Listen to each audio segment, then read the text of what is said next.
Artemis, Phoenix, Periite. They tried to have me killed, but they failed.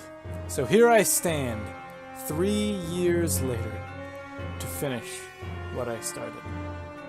Good morning, everyone, and welcome back to Haven Day, a series all but abandoned in July of 2015, and now, March of 2018, it begins again. And the game looks a bit different from last time, because last time this was played, Haven was still in its legacy. But at the time, it was just Haven and Hearth. It wasn't really referred to as legacy, but I digress. The new... Oh! I almost made the wrong choice there. I want to be macho, as the old Haven would call it. And yeah, you actually create a character in the weird stream here now, rather than in a cave somewhere. I'm not entirely sure, but it works. Now I gotta go up to this pool of reflection, create our character, and do Haven and Hearth things on the surface. I'm incredibly excited to be back at this. I've been playing Haven and Hearth quite a bit lately, intermittently. I was doing it every day, and then I thought, hey man, I'm kind of doing this daily. I wonder what I could do with that. Let's take a look at hair options for a moment. Okay, that's a little more than unkempt. Man, these hair options are not good. I suppose I could just be bald. How's rough cut? How does that look? Let's see here. Yeah, you know what? That's probably the most reasonable. Droop stash? God, no. Let's see here. Full beard. Ooh, hold on. Maybe you're onto something with that full beard. Yeah, that's definitely what we're going for here. That's not steel silver. That's like blue. Come on, man. You know what? That'll do it. I get to be a naked old man running around the forest. Yes. In fact, I'm going to be bald, just to drive that point home. Bald with a long white beard. White-ish, anyway. And because, much like the last series, I had had many characters live and die, I'm going to end up needing to append, whoops, the third to the end of my name. Thankfully, the third was actually not taken. Apparently here, I have had quite a few deaths laid out before the world as it is. Let's see, that's, 6 right there. You got another 9, 10, 11. Youchies.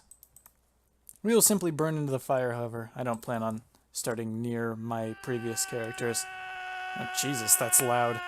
Hey, shut up! Okay, alright. Hey, I heard that. Oh, what an amazing starting place. Right next to a swamp and such? Fantastic. Without too much over-explanation, to anyone who has not played Haven and Hearth, Haven and Hearth is a survival, permanent sandbox, sort of massively multiplayer, not to be confused with an MMO, but it is massively multiplayer online. Not to be confused with an MMO only in the traditional sense, in which MMOs are typically MMORPGs, or MMO as in like a really grindy sort of experience. Not so. This is, actually this is quite grindy, but not in the traditional sense. You'll see what I mean in due time. What I've done already is discovered a few things and crafted a basic curiosity, 2 of the different methods through which to discover and create and attain learning points, which is the intellectual currency of this game. What you use to increase skills, become new things, reach new heights, etc., etc. So I'm actually going to pick some berries, because every time you encounter an item for the first time, that gives you a certain sum of learning points. I'm sorry if my voice crackles a little bit. I've been awake up for a long time now. And that happens whenever you stay awake for a long time. You start to lose your voice. It happens to me anyway. So I'm going to go around maybe discovering all these stone types. I don't know. Let's see how long that takes just to get 1 stone.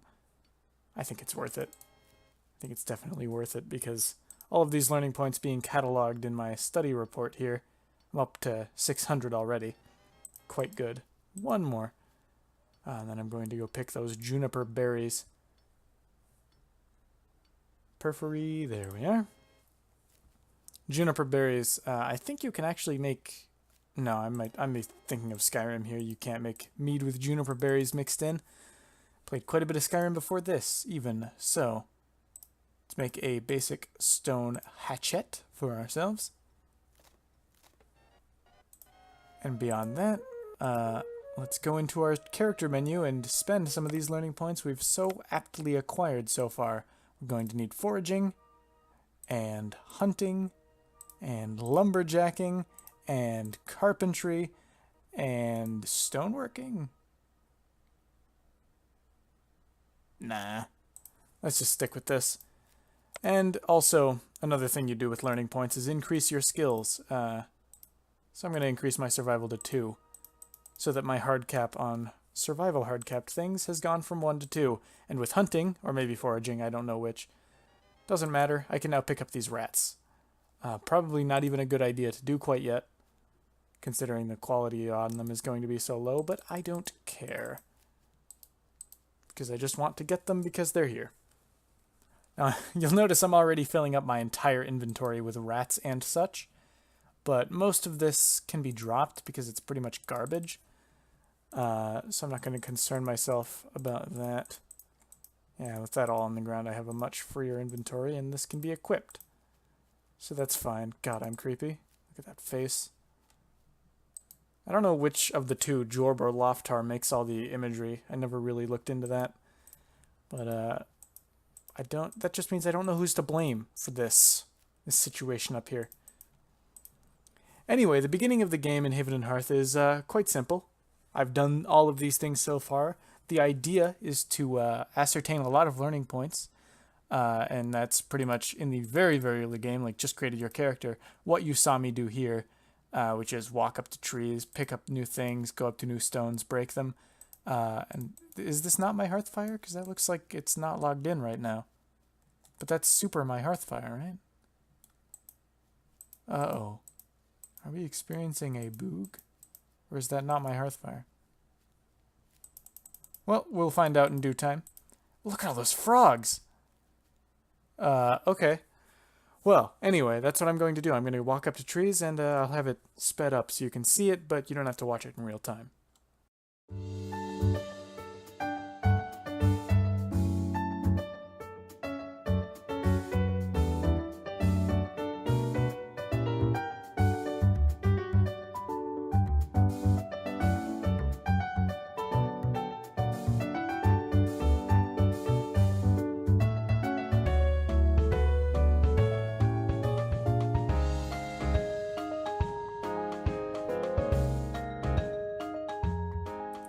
Well, well, after about 5 minutes of wandering, I have found our first, curiosity, naturally occurring curiosity. Dandelion. So I'll just pop that in the study report, and then it'll give us a few more LP, and wow, I've got quite a few learning points. 1,500, that wasn't even close to what that actually is. 1.9 thousand for about 5 minutes of wandering. That's pretty good. They can probably increase my stats for a bit because of that. And one of the main reasons, I'll be honest, that I sped all that up is I don't think anyone really wants to hear that Zelda noise. Maybe... Whoa, this is unclaimed? Is the root here? Afraid not. Let's go into our Adventure Inspect option. Let's see when it's going to be back. Refill in 5 days. Well, someone else is probably going to get to it faster than I am in that case. Have I discovered this yet? I have not. Yew tree. Oh, I bet you could make a great longbow out of this. Come on, give me the bow. Excellent. Okay, well, as introduced, or rather instructed, by my little quest log there, I would now like to take this moment to not only appropriate some of these things onto the hotbar, lift and destroy, but to travel back to the Hearthfire. Wait, did that say 10? There isn't a 10 button on the keyboard. Idiots. Among my other possessions, however, yeah, I wandered into a fair kelm. Right over here, it about begins. Among my other possessions, ooh, geez, I'm having a hard time, but I'm having a harder time by stating that I'm having a hard time. Rookie mistake. Needless to say, I've acquired a bit of birch bark. That becomes important in a moment. I'll state that when the time comes. Is my other cone cow done? Ooh, almost. It's got like 5 minutes left on it. But the birch bark, maybe I could do it now actually, is used for A, kooxes, B, birch bark backpacks, and C, birch bark baskets, which are better than wicker baskets, and they take 5 birch bark. So I suppose I'll take that and get some beginner's storage. Maybe a little further away from my hearth fire. I don't know how big I'm going to want my encampment. I wonder what all these blue things on my minimap are. I've recently installed the Amber client, and I don't quite know how it is yet. Oh god, that's only barely better than the normal basket. That's not very good at all. Well, whatever. It's not too important. Let's see what I can do with these learning points I acquired, though. Maybe get some new skills? What kind of skills are we looking at here? Wheelwrighting? Not terribly important. Maybe you don't want any of these, actually. Maybe I don't really care. I guess let's look at our skills, then. No, abilities. Let's increase this survival to maybe 5. And exploration is going to need to come up as much as it can as well. So that's 4. So we now have a 40 perception times exploration, I'm hoping. And maybe it shouldn't take too long then before I find the next thing that I need. And if it does end up taking too long, I will simply pause the recording. And what is all this blue? What is all this blue? There's like 7 blue. Not the only one seeing this. It's supposed to be right... Oh, it's boulders. Okay. Alright. Yeah, I remember now. I actually have show boulders toggled on. Whoops. Didn't mean to have that. Brief explanation, though. I won't go without explaining once again for those unfamiliar to Haven and Hearth. The reason I increase my statistics, A, is that it increases my natural ability, and B, the reason I increase survival specifically is because there's a hard cap on foraged things.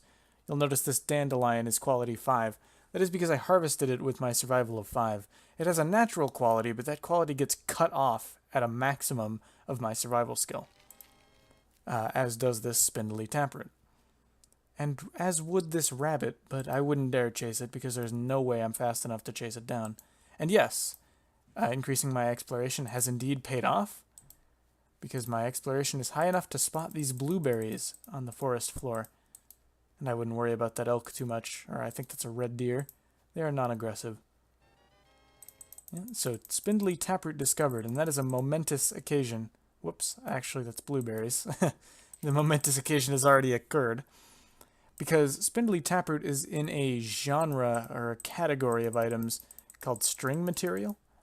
And that's a generic kind of type of item which spindly taproot can be used for, which most times is simply used to bind things together to form a more complex sort of thing. For now, let's see what that amounts to. We could either make a birch bark backpack, which increases our inventory capacity, a spruce cap, which we can wear on our head and look cool, and a bark reinforcement, which gives us some unarmed combat, which I guess is kind of neat, I guess. Let's start with a spruce cap. I enjoy those. Definitely does not make me look like a noob at all, and anyone who implies otherwise is simply trying to feed you endgame propaganda. Spruce cap. Go ahead and craft. You'll notice once again this soft cap comes up. Unlike a soft cap, or unlike a hard cap, a soft cap merely averages the quality. So you'll see that despite the fact that those spruce bough were quality 10, this spruce cap got down to quality 7.3, not only because the taproot was quality 5, but because my soft cap was at 7. So the quality of the spruce cap was being reduced by 2 factors. This seems like I'm over-explaining a small detail, but quality is actually a huge part of Haven and Hearth. So I'll put that spruce cap on and look even more like a wizard than I did before. Excellent! I'm pretty sure this is a new type of tree. Indeed it was, golden chain. And I think that's a new type of bush, so I'm just gonna pick those berries. Wah-de-da, and what is that I spy out of the corner of my eye? An anthill. Well then, I guess it's time for our first little bit of action, isn't it? I'm going to stick my hand into this anthill and piss off every organism living within it. Here we go. And then I run. There's a little quirk about anthill raiding that I'm going to make you all familiar with. It is that ants are quite slow en masse, so you can kind of just walk away from them after you've angered them and run back to the anthill, allowing you to raid it in peace rather than taking pot shots from these ants. Because that is, you know, just an easy way to get your health degraded. Once again, I apologize for my voice. Not a good, but not a too bad either. Slowly meander my way. Oh, there's another anthill. Alright, after I'm done raiding my first anthill, maybe I can lure the ants together as a group and raid the second anthill. I wonder if you can teleport to your hearthfire in combat. That'd be a good way to get away from these ants. Possibly. So now I'm going to run back all the way down. Hopefully I've put enough space between the ants and the anthill. I think I more than enough have. I can't even see the ants from here anymore. Let's see. Usually these anthills, raiding them yield some good rewards. Other times, you will simply receive nothing. So it's a little random. Let's see what we got here. Some ant larvae. Alright. Standard. Couple of ant larvae. These are alright. They're better than pupae. They give you agility, and they don't come at a very good satiation. And the FEP system I won't even touch upon at this moment, but the base thing is that they give you agility. And unlike... oh, my voice again. Unlike abilities, which are increased by spending learning points, your base attributes are increased by eating food, and thinking logically, the kind of food event points that a food restores is probably related to the food that it is somehow. For instance, rabbit and horse meat give you agility, and eating a bear will give you strength. Think of it mostly like you consume a creature or entity to consume its power. That's how I like to think of it anyway. And I guess there's something agile about ant pupae, no, larvae, that is strikingly agile. And consuming the larva will give you that agility. I guess it makes sense. I mean, look at how fast these ants are. Truly a feat of agility to track me down. And let's turn this to actually sprinting, why don't we? Because I love wasting my stamina. And we'll sprint back, turn that down to running because that went down way faster than I even thought it would, and I already thought it was going to be huge. I didn't even need to run quite as far as I did, given that I could sprint. Didn't factor that in, so those ants are going to be miles away. Considering they move slower than even the Hearthling's walking speed. Very easy to outrun. So let's see what I get from this one. Ooh, some of those might have dropped on the ground. Indeed they did. It's time to panic. Alright, let's drop some of this taproot. Oh, the ants are coming back. Oh, what have I done? Okay. Oh, hey, some aphids. Oh, hey, some ant soldiers. Well, that was a very good one. What do we do here? Alright. I have the slightest idea.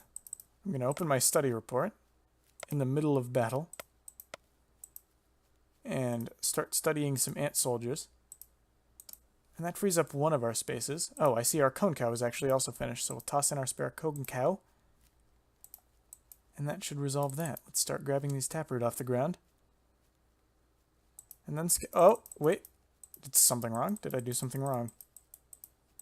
I think I may have done something incorrectly. Why don't I have a space for that? Well, whatever. I'll simply amp one of the eat larvae. Definitely how to say that. Now I'll have space for all of my possessions. I'm starting to get quite full up, though. So I'm going to want to run away from these ants. So I can settle things down at my home planet. Walking should be fine for now. I'm going to move my minimap so I can set my stance to passive to all these ants. Beg for their forgiveness. And we'll know that we're no longer in combat with those ants when we can barely, above there, see that they aren't chasing us anymore. I know the one at the very bottom now is no longer chasing us. Okay, and we're completely free of combat. Oh, hello. That's a little free basket, isn't it? With some ashes in it. Okay, spread those. Lift that up for the quest. Place it down for the quest. And now we are in shifting gear. And now the question is, what do we want more, the dream catcher or the basket? I'm personally going to say the basket. I've never believed in dream catchers. Had one as a kid. Did not stop the night terrors. Let me tell you what.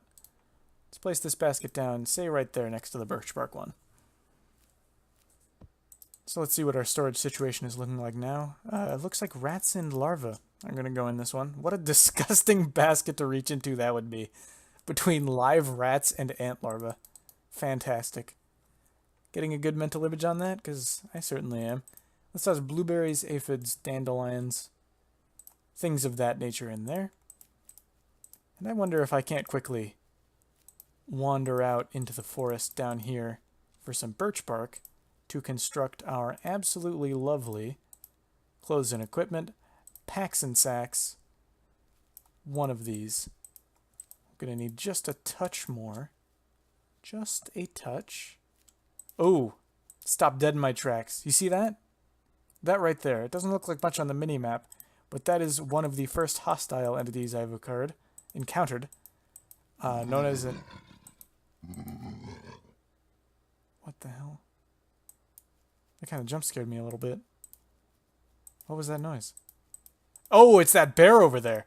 Okay, never mind. Screw the adder. That's a bear.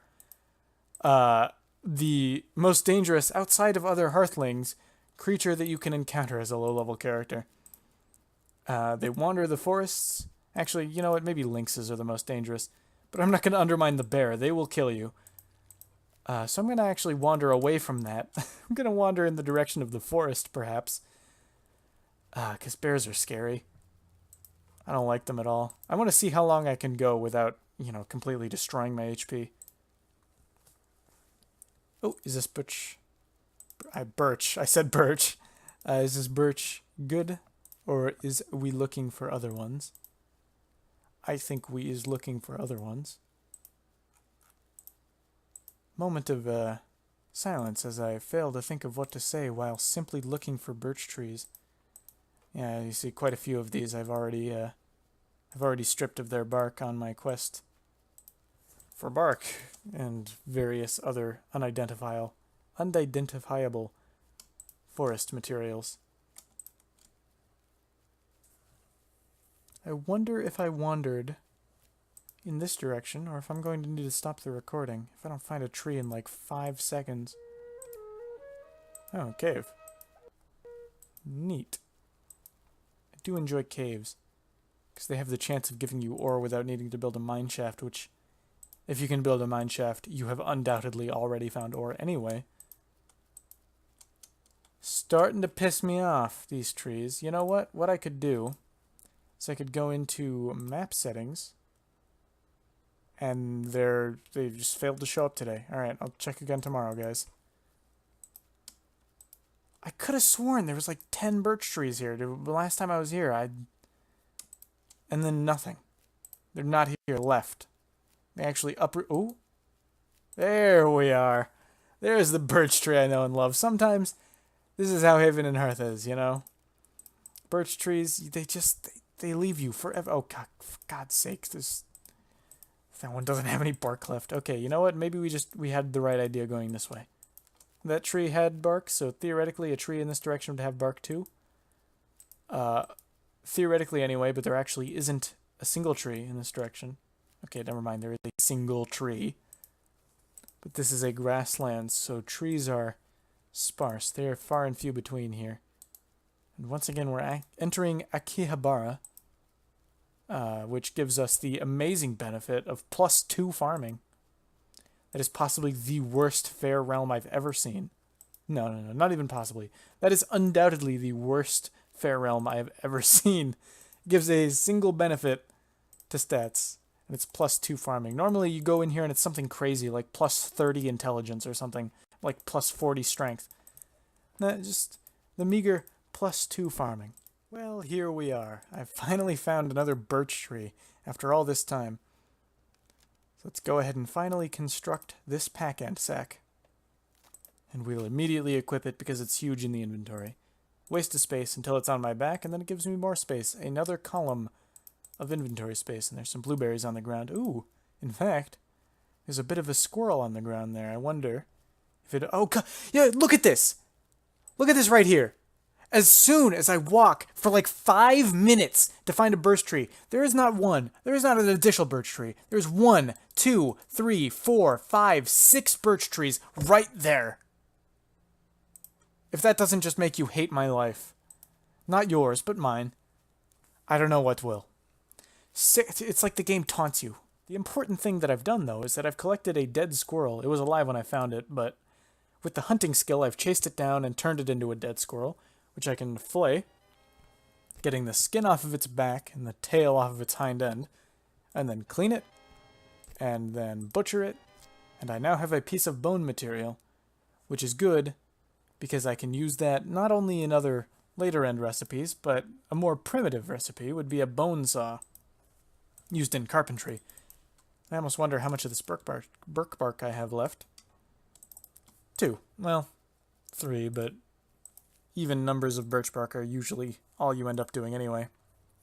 So before I even make the birch bone saw, I didn't do enough unique New Yorks before this. I'm starting to slur my words a little. Let's see here. Birch bark kuksa, and that'll store water if I ever find that. Oh, there's some up there. And I'll need water, quite a bit of water storage, in fact, to chop down a tree. But I don't need to do that quite yet if I can just find a tree that bears bough. Or boughs. I've never been quite familiar on the pluralization of bough. I don't know if it's like sheep, you know, you have 1 sheep, but you also have 6 sheep. Do I have 1 bough, 6 bough, or 6 boughs? Not entirely certain, but that tree over there I think has 3 of them, whatever they are. Jumping up and down cliffs as I will. So let's see, even if it has 4, I'll have space for that. 1, 2... Okay, 4. Okay, chill. Alright, I don't need 5. Well, I do, but I can't hold them yet. So let's wander back to our starting position to construct, I hope, one of these, a drying frame. Fantastic. Is it all the way over here? I'm having a profoundly difficult... Yeah, there's my hearthfire. The one here that's lit up. So let's construct a drying frame which we can toss our hides onto. And where am I going? I'm having difficulty controlling my character. He's a wandering spirit. Doesn't want to stay put for too long. Here in the construction menu, I won't linger on this, but it tells you what you need. Like I mentioned earlier, string materials and generic thing, I used Brindley Taproot for it. And now I just need branches, and that can be simply stripped from any tree. Some trees have more branches than others. That one had almost none. Come on, man. And there we are. That was much more tedious than I think it had to be. And so with these, I can construct this drying frame to begin processing these hides immediately. It takes 8 or 12, somewhere in that margin, real-life hours for this to dry. And that is the first big switcheroo that Haven and Hearth pulls on you. Whenever you go up in the very early game and you discover something from a tree, the payoff is instant. You hear that, da-na-na-na, and you discovered some learning points. They're in your pocket now. But with this, you put it on the drying frame, that payoff is not instant. That payoff is tomorrow. A whole day later. That's the concept of Haven Daily. A lot of the time we're going to log in, good morning everyone, etc., etc., check on our hides, and these are dry. But day one, I don't know how many of you probably... I mean, I have 11 subscribers as standing, so all of them probably have watched the original Haven Daily, if that's the reason they are still subscribed, or they simply forgot to unsubscribe. Be that what it may, the first Haven Daily episode of the first series was 1 hour and 30 minutes long, and I can top that. I'm not going to do that to you, but I can top that. No, what I'm simply going to do is start stockpiling some of these resources and attempt to bring my survival up a little bit more. And that's something neat New Haven has over Old Haven. Before, you would have to store all of your branches in like a cupboard or something. But now, almost everything, really, any base resource can be stockpiled. Except for this squirrel meat, that's garbage.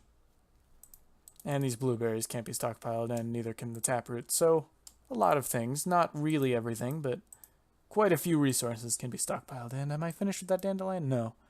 So I won't be able to do a new one quite yet. So let's try to light a fire, huh? Maybe that's our main... Oh, what have I done? As soon as I got them back, oh, site is occupied by me, so I don't know why I don't just move. But yeah, quite chaotic, strewing things across the floor. But that's how old men wearing spruce caps to hide the fact that they are quite bald. It's generally how that goes. I think to craft this little tool, I need one of these and one of these, thankfully, because I only have one. Let's immediately equip this bone saw used in carpentry. Okay, so I'm now fully equipped to be a full-fledged carpenter. But the problem remains, it's not carpentry I need right now, it's stonemasoning. So let's quickly go into our lore and skills. I definitely meant to do that rather than abilities. And get stone working. Chipping stone from this will theoretically allow us to build buildings and constructions, furnaces and fireplaces, fireplace. And this is a renewable fire pit of sorts that not only saves the environment from wildfires, it doesn't, but I can kind of relight fires if it's been late enough, or more importantly, I can pit-baked goods. And that's pretty much the fastest way to get good food, or at least decent food in the early game. Oh, and there's some cat gold, a semi-precious stone acquired from mining or chipping stone out of boulders. Not that great. Notice it's study time 21 real-life hours for only 800 learning points. I'm going to do it, not because the curiosity is actually good, but because my next best thing is a cone cow. So that's why I'm going to do it. It's not an ideal situation to find yourself in. One more of these nice rocks, though, and I can return to my camp to construct this campfire fireplace. Yep, there we are. And let's see just where I'm going to do that. Probably not far from my real hearth fire, to be honest. And perhaps the duplicitous duality of man is where the hearth fire and the simple real fire is going to be divided. Right along this division. And so we just pile branches into here. And that's not as branches. Nice one. That's not as many branches as I could do, but I, quite frankly, don't have the inventory for that. Well, I didn't whenever I was first picking them. Now, you'll see quite clearly that I have more than enough inventory space to completely strip these trees of their branches, and I intend on doing just that. So yes, that is quite a few branches, probably more than I'm going to need. Far more. But I like to always have a fire lit whenever I'm logged in, because you can always use a nice fire. So we'll go into our adventure, light fire, and hopefully this firebrand doesn't burn out on me while I'm trying to light this. Usually low-quality firebrands like this one will. It's going to be quality 7.5 if I'm correct. 7.5. 60%. If I need to make another one, I'm going to be very angry. Almost as angry as my voice is for making me try to do this. That's quality 7.5. I was exactly correct. And there we are. I've discovered both the firebrand and the ashes, giving me a total of 100 learning points. Quality 8 ashes, so yeah, it appears it's just rounding up to a round number. So that's the fire. How many branches are actually in the fire, I wonder? Okay, it's full. And then I'll use these remaining branches to cook up the first food that we're going to want. Craft, food, wild grub, rat on a stick, baby. Let's go rat on a stick. That's survival.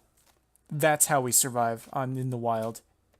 You just jam it in the mouth out the back end. That can't be clean. You should not eat this. This is how the Black Plague got started. Everyone in middle-aged Europe was just trying to eat rat on a stick, and then they all died because of that. It's disgusting. But hey, it's good. It's got a good energy to hunger ratio, so I'll take it. Just gonna toss these in here for now. So you've got that. Now, unfortunately, I don't just want to eat these, because that would be quite inefficient.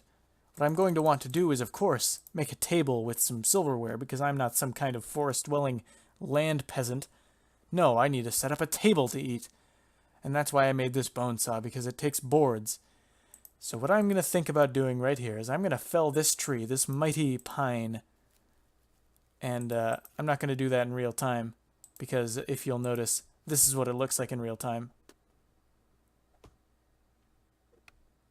And I'm already too tired. So I'm going to venture out to the water to the north, and then I'm going to venture back down, start swinging at it, venture back to the water, venture back down, etc., etc. It's going to take me quite some time to chop this tree. I hope my mental health can outlast.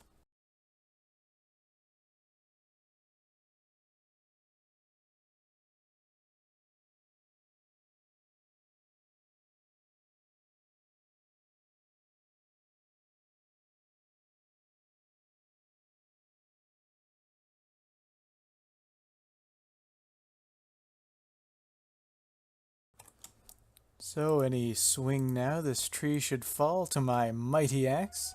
And there we are. Alright, shut up, hey, listen. So there we are. We've got 3 nice logs. That's what I love about these pine trees. They always split into 3 timber segments. Some trees only yield 1. So that's not quite so good. But I do enjoy these pines for what they're worth. Oh, good. You can even line these up. Pro tip to any of the noobs at Haven and Hearth. Right-clicking an item you're holding will kind of align it to the grid. Sometimes that's better to do than others. This is not one of the good times. I'm going to prefer to just align that by hand to really scrunch them in. Which is sometimes what this is better for. When placing cabinets, though, or cupboards or whatever they're called, it's usually better to allow the game to do that because they're actually an exact tile wide. So placing them by hand can result in inaccuracies that can be fatal. I also managed while I was over there to find another birch tree, so constructed one of those. I don't actually need to make a stone table because as soon as I chop this, or rather split this, behold, we've discovered boards. But I'm missing something clearly. Farming, fishing, metalworking, wheelwrighting, will-to-power, tanning, pottery, mining? Ah, yes, I am. I was missing something rather obvious, in fact. I had forgotten to also discover wooden blocks. So there we are. Wooden blocks and wooden boards are the first 2 construction carpentry materials you're going to be finding need of in excess. So let's discover some... Well, no, let's place these in. Let's see, we need 2 more blocks and 4 more boards. So there we are, those are the blocks. And 4 more boards. I only have the inventory capacity for 3, but that'll just mean I need to make 2 trips. Maybe drop this taproot for now. I'd rather drop the taproot than make a second trip, to be honest. So there we are. Now the chair is going to be a bit more complicated because I need to construct it elsewhere and then place it down facing the correct direction, which is a bit annoying. So it's going to be 2 boards and 4 blocks that can actually all be fit into one little inventory space here. There we are. Let's get the rustic chair going. It's quaint, really. There we are. So let's zoom in so I can very precisely place this chair. And that should do it. It's a little off-center, but it'll do. There's the table. But the table and chair are only part 1 of 2 in my hunger-reducing things. Counterintuitively, really, in this game, your objective is to gain as little hunger restoration from food as you can. You want to stay as low as you possibly can for as long as you can. because being hungrier gives you more food event points from your food. So there's nothing more disastrous than gaining a bunch of hunger restoration, because that is just ugly. Now, we will need 3 wooden blocks. Hopefully we can get that out of this. Oh, certainly we can. And that, we can craft a bunch of tableware. And that will, evidently here, reduce our hunger that we gain from food by 8% individually. Oh, that one's only worth 4%.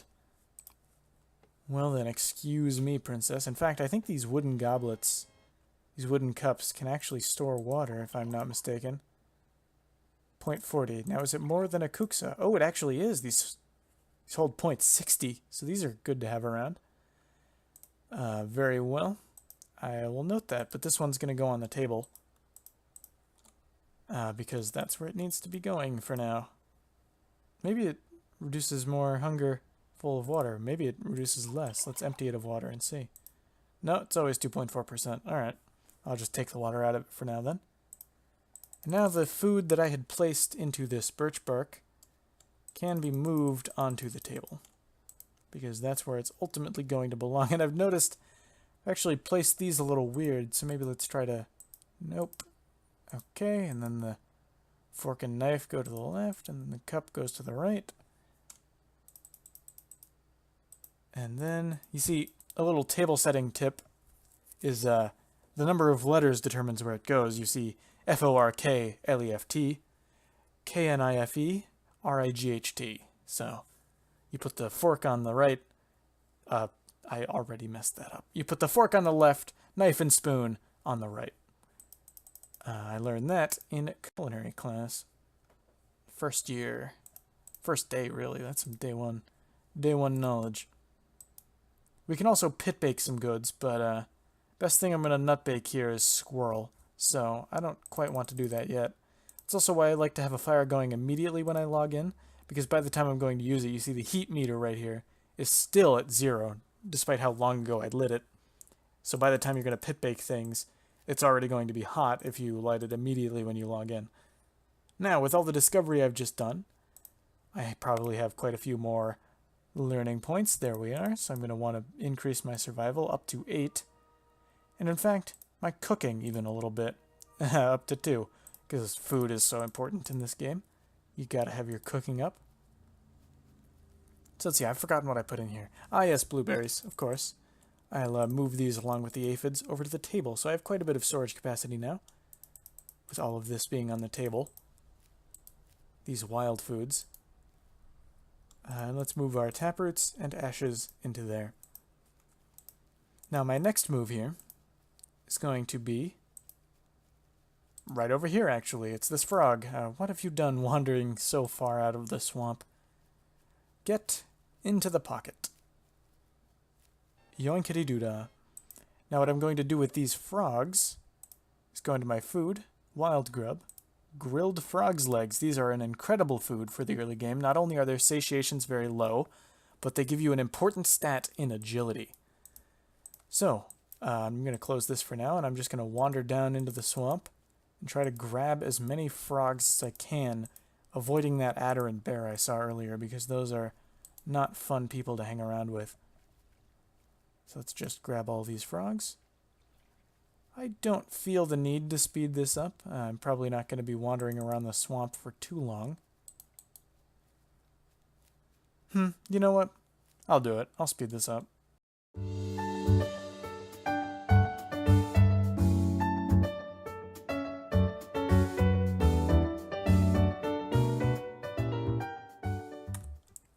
Easy does it. That's an inventory full of frogs chased down out of the swamp.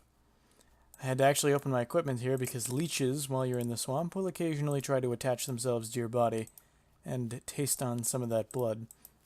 So you gotta remove those, unless of course it is your intention to attract the attention of leeches. Intention to attract the attention. That's a bit of an odd statement. Probably could have phrased that a little better. Nonetheless, I'm not really sure where my hearthfire is, so I'm just going to travel to it. And hopefully, yes, my fire is still lit. Nobody's raided me in the last 6 minutes. Open the fire. Grill the frog's legs. Sorry, little Bentleys, but I'm too tired to craft. You live another day. Another moment, really, because I'm just going to need to restore this stamina. And now you're getting eaten. I like to imagine I kill them a little more humanely than burning them alive, but that's up to the viewer's imagination. You know, this doesn't actually even revolve on my cooking skill. It's just perception and survival. It's interesting to note. But yeah, I'm finding myself with quite a few of these frog's legs.